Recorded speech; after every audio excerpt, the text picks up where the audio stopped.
নমস্কার, আমি সৌরভ। আজ 21শে জুলাই 2024।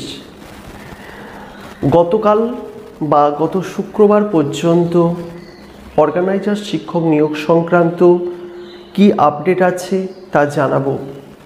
তবে একটি কথা আপনাদের জানিয়ে দিই, আজ 21শে জুলাই শহীদ স্মরণে মাননীয় মুখ্যমন্ত্রী মমতা বন্দ্যোপাধ্যায়ের বড় সভা কিন্তু রয়েছে ধর্মতলা প্রাঙ্গণে। পশ্চিমবঙ্গের বিভিন্ন প্রান্ত থেকে রাজনীতিপ্রিয় মানুষ, সাধারণ মানুষ কিন্তু সেখানে সমবেত হবে। আর আমি ঠিক আজ রবিবারই এই ভিডিওটি কিন্তু করছি।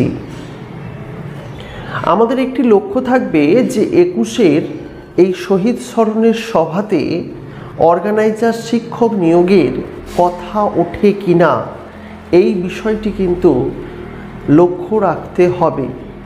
কারণ যে মোটিভ নিয়ে আজকের এই সভা, সেই মোটিভটি প্রথমে আপনাদের জানিয়ে দিই।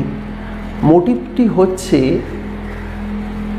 তৃণমূল কর্মীদের মধ্যে যে বিভিন্ন রকমের খারাপ আচরণ সেগুলোকে সংযত করবেন মাননীয় মুখ্যমন্ত্রী।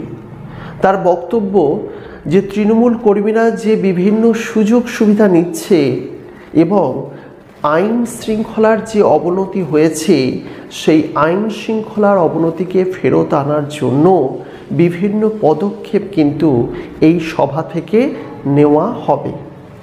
সুতরাং আমরাও একটি আশা করব যে মাননীয় মুখ্যমন্ত্রী দীর্ঘদিন ধরে পড়ে থাকা এই তৃণমূলের সরকারের আমলে অর্গানাইজার শিক্ষক নিয়োগের সংক্রান্ত বিষয়টি কিন্তু তুলে ধরবেন।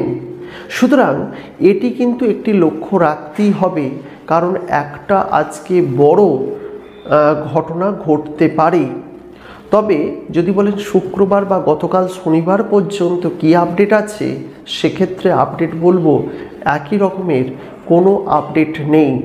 যে আপডেটের কথাগুলো আপনাদের বিভিন্নভাবে খবরে আসছে সম্পূর্ণই ফেক, কারণ এই ধরনের কোনো আপডেট খবর কিন্তু এখনো পর্যন্ত প্রকৃতপক্ষে আসেনি।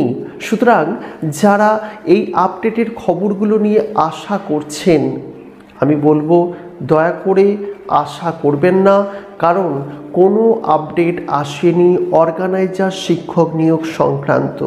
তবে 21শে জুলাইয়ের শহীদ স্মরণের সভাতে মমতা বন্দ্যোপাধ্যায়ের বক্তব্যের দিকে খেয়াল রাখতেই হবে। সেখানে যদি অর্গানাইজার শিক্ষক নিয়োগ সংক্রান্ত কোনো বক্তব্য উঠে আসে, সেক্ষেত্রে কিন্তু বিষয়টি আরও গুরুত্বপূর্ণ হয়ে দাঁড়াবে।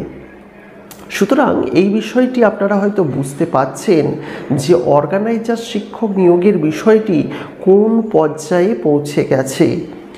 যাই হোক, আজকের সভা আপনারা খেয়াল রাখুন, আমরাও খেয়াল রাখি। যদি কোনো পজিটিভ বার্তা হয় তাহলে অতি অবশ্যই আপনাদের আগামী ভিডিওতে জানাবো। আজকের মতো বিদায় নিচ্ছি। ভালো থাকবেন, সুস্থ থাকবেন এবং আপনার পরিবারের প্রত্যেকটি মানুষকে ভালো রাখবেন। নমস্কার।